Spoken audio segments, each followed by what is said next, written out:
શ્વેત સાડીમાં અલંકૃત બનેલી એ માં હાથમાં વીણા ધારણ કરીને બેઠી છે, મોરલો બાજુમાં છે, પોતે પથ્થરના આસન પર બેઠી છે. સરસ્વતીમાં પથ્થરના આસન પર બેઠી છે. એટલા માટે વિદ્યાર્થીઓ માં સરસ્વતીની વંદના કરતા હોય. એ સરસ્વતી માની હાથમાં જે વીણા છે ને, એ વીણા એ બીજું કંઈ નહીં, એ વીણા એ આપણું શરીર.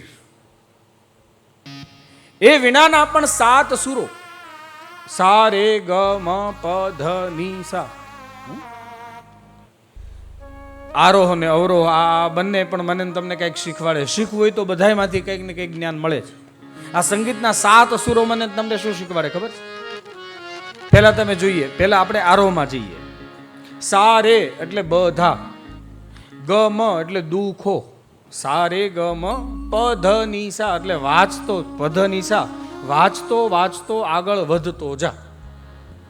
બધા દુખો વાંચતા વાંચતા આગળ વધતો જા. પછી હવે અવરોહમાં પાછા વળો તો જે સંગીત ભણ્યા છે ને ખબર હશે. પહેલા સા રે ગ મ પ ધ ની સા, પછી સા ની ધ પ મ ગ રે સા. તો સા ની ધ સાનિધ્ય જો હશે, પ એટલે પરમાત્માનું, તો મગ એટલે માર્ગ બતાવશે, ઈસા એટલે ઈશ્વર.